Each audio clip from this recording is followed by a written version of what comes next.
નમસ્કાર વિદ્યાર્થી મિત્રો, હું અઝહર મુલતાની આજના ઓનલાઈન ક્લાસમાં આપ સૌનું હાર્દિક સ્વાગત કરું છું. વિદ્યાર્થી મિત્રો, આજે આપણે ધોરણ 10 માં ગણિત વિષયમાં પ્રકરણ 1 યુક્લિડની ભાગ પ્રવિધિ વિશે શીખવાના છે. વિદ્યાર્થી મિત્રો, આ પ્રકરણમાં આજે આપણે એક દાખલો સાબિત કરવાનો છે. દાખલો છે વર્ગમૂળ 2 અસમય સંખ્યા છે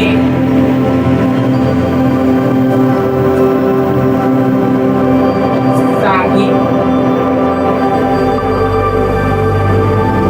કરો. વિદ્યાર્થી મિત્રો, વર્ગમૂળ 2 અસમય સંખ્યા છે સાબિત કરવા માટે સૌપ્રથમ આપણે વર્ગમૂળ 2 અસમય સંખ્યાની વિરોધાભાસી સંખ્યાની ધારણા કરીશું.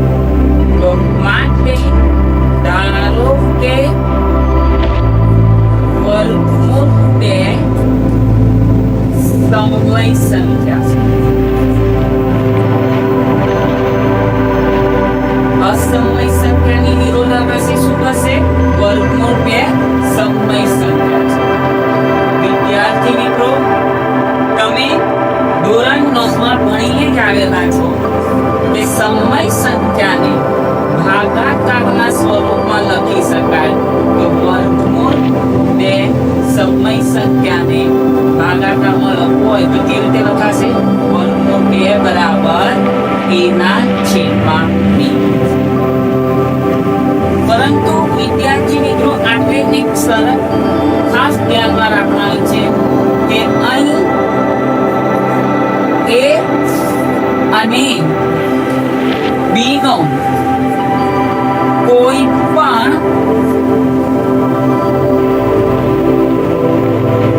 સામાન્ય અવયવ નથી.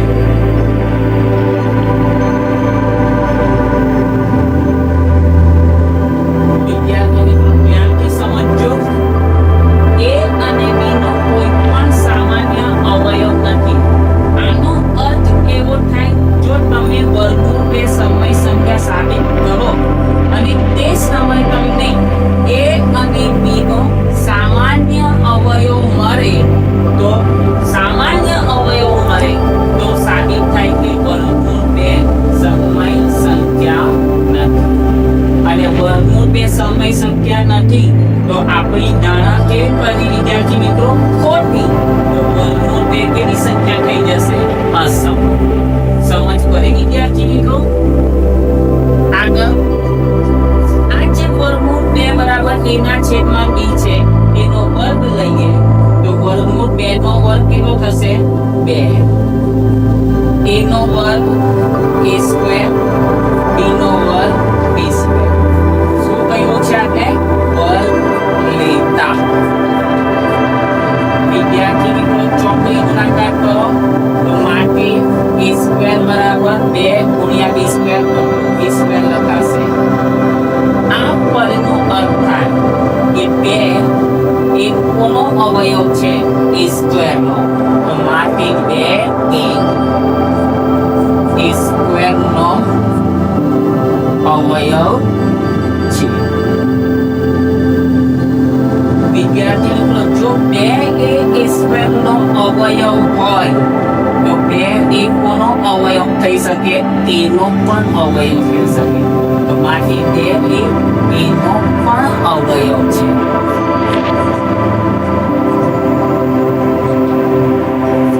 જો 2 એ એનો અવયવ હોય તો એને 2 વડે ભાગો તો તમને કોઈ પણ પૂર્ણાંક સંખ્યા મળે. અને આપણે પૂર્ણાંક સંખ્યા તરીકે લઈએ c બરાબર a ના છેદમાં 2 એ એનો અવયવ છે તો આને આપણે લખી શકીએ એને 2 વડે ભાગીએ તો આપણને કોઈ પણ પૂર્ણાંક સંખ્યા મળે. આપણે પૂર્ણાંક સંખ્યા તરીકે શું લીધેલું છે? c. જ્યાં c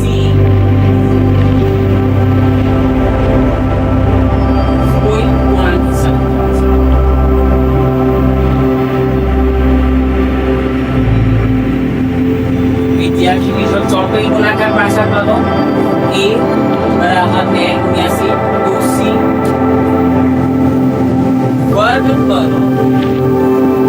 વર્ગ બરાબર 2 નો વર્ગ કેટલો થાય 4 c નો વર્ગ c સ્ક્વેર વર્ગ લેતા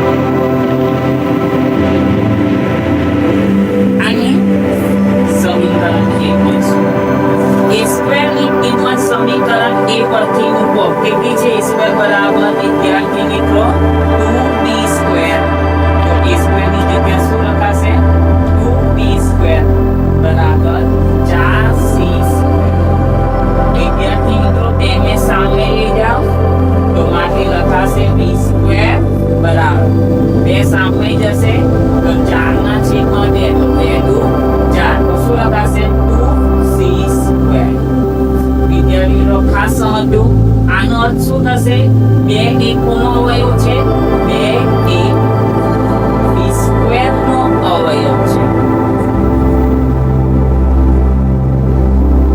તો માટે 2 એ b સ્ક્વેર નો અવયવ હોય તો 2 એ કોનો અવયવ પણ થઈ શકે b નો પણ અવયવ થશે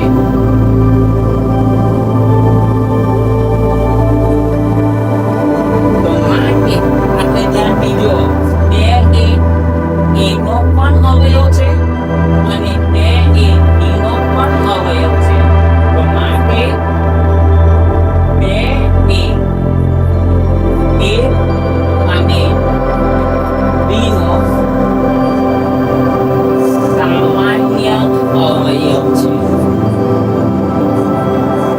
વિદ્યાર્થી મિત્રો દાખલાની શરૂઆતમાં જ મેં તમને સમજાવ્યું કે જો સામાન્ય અવયવ આવે તો તેનો અર્થ એવો થાય કે તે સમય સંખ્યા નથી આપણે શું આવ્યું છે 2 a અને b નો સામાન્ય અવયવ છે તો સામાન્ય અવયવ આવ્યો તો સમય સંખ્યા નથી તો માટે વર્ગમૂળ 2 સમય સંખ્યા નથી તો માટે આપણે જે ધારણા લીધેલી તે તકની ધારણા કેવી કરી વિદ્યાર્થી મિત્રો ખોટી માટે આપણી ધારણા ખોટી છે તો માટે વર્ગમૂળ 2 કેવી સંખ્યા થઈ ગઈ સમય સંખ્યા આઈ થિંક સો વિદ્યાર્થી મિત્રો તમને